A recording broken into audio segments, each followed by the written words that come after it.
abandi rero bamukundira amagambo y'inkomezi, amagambo yahindura ubuzima, amagambo atuma utangira. Yaravuze ngo ntugasenge usaba ubuzima bworoshye, senga usaba imbaraga zo kuba munini kuruta ingorane z'ubuzima. Ntugasenge usaba ubuzima bworoshye, senga usaba imbaraga ahubwo zo kubasha kwihanganira ingorane, kubera ko ingorane nizo ziguhindura uwo uriwe. Yaravuze ngo jugunya ibitari ingenzi kuri wowe, utangire wite gusa ku by'ingenzi kurusha ibindi kandi byihariye kuri wowe. Nta mwanya dufite wo guta ku bintu bitari ingenzi mu buzima. Ni nawe wavuze ngo ntabwo ninya umuntu witoza gutera imigeri 1000 inshuro imwe, ahubwo ninya umuntu witoza gutera umugeri umwe inshuro 1000. Uri kumva ibyo bintu? Aho gutinya umuntu witoza imigeri 1000 inshuro imwe n'uwitoza umugeri umwe inshuro 1000, ni iki wahitamo hagati y'ibyo byombi? Bruce Lee we yavugaga ko uriya muntu witoza umugeri umwe inshuro 1000 akubye inshuro nyinshi mu bijyanye no kuba ari umunyembaraga uriya muntu witoza imigeri 1000 inshuro imwe.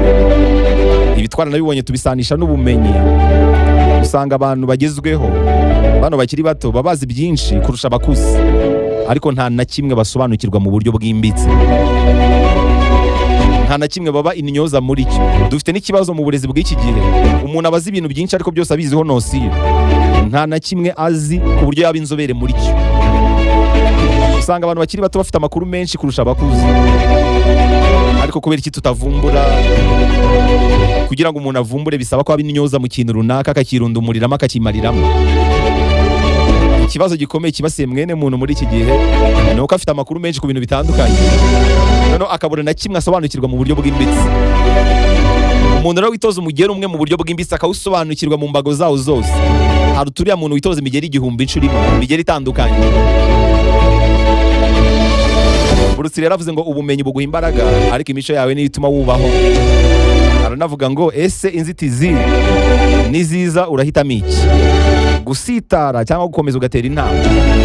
Niwe mugengo w'amahitamo y'icyemezo uri bufate. Niyo mpamvu bakubwira ngo ubuzima ni 20% by'ibikubaho na 80% by'uburyo byitwaramo.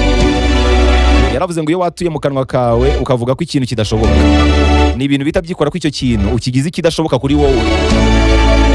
Aranavuga ngo itoze cyane ku buryo umera nk'amazi, hindura intekerezo zawe nk'amazi. Iyo ushyize amazi mu gikombe, ayo mazi ajya mu ishusho y'igikombe. Wayashyira mu icupa agahinduka icupa, iga kuba nk'amazi. Rero ujyane n'ibyo ugezemo byose, uhindukane n'impinduka zose, kandi wishakire inzira nk'uko amazi yishakira inzira aho ariho hose. Yaravuze ngo kugira ngo ubashe kwisobanukirwa kurushaho, biragusaba kuba witeguye kutita ku byo rubanda bagutekerezaho.